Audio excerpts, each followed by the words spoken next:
Hello বন্ধুরা, আপনারা কেমন আছেন? আশা করি অনেক অনেক ভালো আছেন। তো চলে আসলাম আবার একটি নতুন ভিডিও নিয়ে। তো বন্ধুরা, আজকের এই ভিডিওতে আপনাদেরকে জানিয়ে দেব যে রসুনের মধ্যে কলার চাষটা আপনারা কিভাবে করবেন, রসুনের ভিতরে কলা কিভাবে লাগাবেন, কখন লাগাবেন, সেগুলি সম্পূর্ণ এই ভিডিওর মধ্যে আলোচনা করব। তো দেখুন বন্ধুরা, আমি একটা রসুনের জমিতে চলে এসেছি। সেই রসুনের জমিতে দেখুন কলার গাছ লাগানো হয়ে গেছে। তো বন্ধুরা দেখুন, রসুনের মধ্যেও কলা চাষ করা সম্ভব। এই রসুনটি আপনার কার্তিক মাসে লাগানো হয়েছে।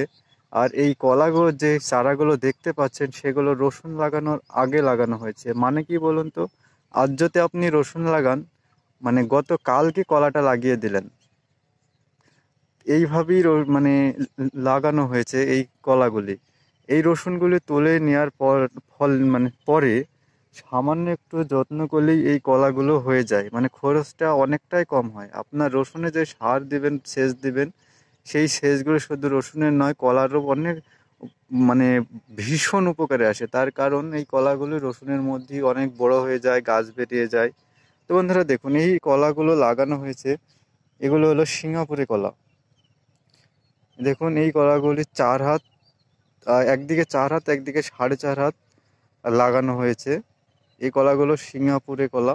দেখুন রসুনের মধ্যে গাছ কতটা বড় হয়ে গেছে। কিন্তু দেখুন, আপনি কলা চাষ করছে বলেন যে রসুনের ক্ষতি হবে, তা কিন্তু নয়।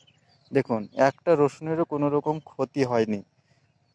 আর রসুনে যে সকল স্প্রেগুলি, পাতার স্প্রে, ফাঙ্গাসাইড স্প্রে করে থাকি আমরা, এর ফলে এই কলার পাতাগুলো একদম সুন্দর হয়ে থাকে। দেখুন চারা গাছগুলি কত সুন্দর লাগছে। তাই আপনারা চাইলে অবশ্যই আপনারা রসুনের মধ্যে এইভাবে কলা চাষ করতে পারেন। এতে আপনাদের অনেক লাভ হবে। তার কারণ আপনারা যদি শুধু কলা লাগিয়ে চাষ করেন, তাহলে কিন্তু এই এত বড় গাছ তৈরি করতে আপনাদেরকে অনেক খরচ করতে হবে। কিন্তু আপনারা রসুনের মধ্যে যখনই এইভাবে কলা লাগিয়ে দেবেন, তাহলে কিন্তু আপনাদের খরচটা অনেক কম হবে। তার কারণ রসুনের শেষ সাহারেই আপনার কলাটা তৈরি হয়ে যাবে। এই রসুনগুলি তুলে নেওয়ার পরে কি করতে হবে সেই বিষয়ে আমি আরও নতুন ভিডিও নিয়ে আসব।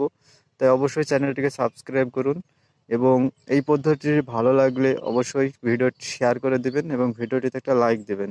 তো বন্ধুরা, ভিডিওটা আমি এখানেই শেষ করে দিচ্ছি। ভিডিওটি সম্পূর্ণ দেখার জন্য অসংখ্য ধন্যবাদ।